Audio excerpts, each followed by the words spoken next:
അപ്പോൾ ഇതേപോലെ ഒരാൾ മുന്നോട്ട് അയാളെ ലൈഫിലേക്ക് പോകുമ്പോൾ ഇത് മതി, നോർമല് മതി. ഇപ്പൊ പൈസയൊക്കെ ഉള്ളവൻ എന്തു ആവാം, അവന് പൈസ എന്തു വേണമെങ്കിൽ ചെലവാക്കാം. പക്ഷേ കടം വാങ്ങിയും ലോൺ എടുത്തും ഇങ്ങനെയുള്ള കാര്യങ്ങൾ ചെയ്യുന്നവൻ അവൻ എന്നും പിന്നെ കടം വീട്ടാൻ വേണ്ടി ജീവിക്കുകയാണ്.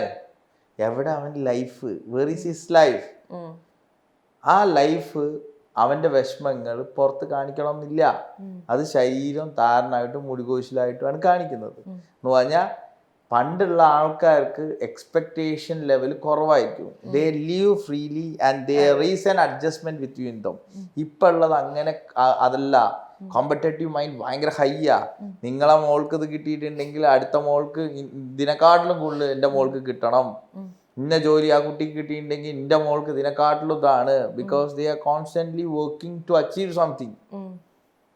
അവിടെ അഡാപ്റ്റേഷൻ ഭയങ്കര സ്ട്രോങ്. അപ്പോഴാണ് ഈ പറഞ്ഞ മാതിരി ഇപ്പോഴത്തെ കാലങ്ങളിൽ മുടികൊഴിച്ചിൽ കൂടാനുള്ള കാരണങ്ങളാണ് പറയുന്നത്. അമ്മ, അച്ഛൻ, they will be having lot of expectation that their son should be like this, their daughter should be like this. മനസ്സിലായോ? അപ്പോൾ ഓട്ടോമാറ്റിക്കലി പണ്ടൊന്നും ഇത്രയും റിലേഷൻഷിപ്പ് ഇല്ല. അത് ഒരു മെയിലും ഒരു ഫീമെയിലും കൂടെ ഒരുമിച്ച് നടന്നു കഴിഞ്ഞാൽ ഭയങ്കര പ്രശ്നമായിരുന്നു. ഇപ്പം അത് സൊസൈറ്റിക്ക് ഒരു പ്രശ്നമില്ല. സൊസൈറ്റിക്ക് ആ പ്രശ്നമില്ലാത്തത് കൊണ്ട് തന്നെ റിലേഷൻഷിപ്പ് ഫെയിലിയേഴ്സ് കൂടും.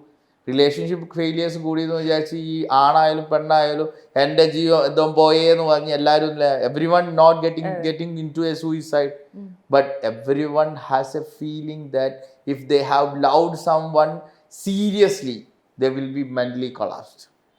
അങ്ങനെ മെന്റലി കൊളാപ്സ്ഡ് ആയി കഴിഞ്ഞാൽ അവർക്ക് താരനും മുടികൊഴിച്ചിലൊക്കെ വരും.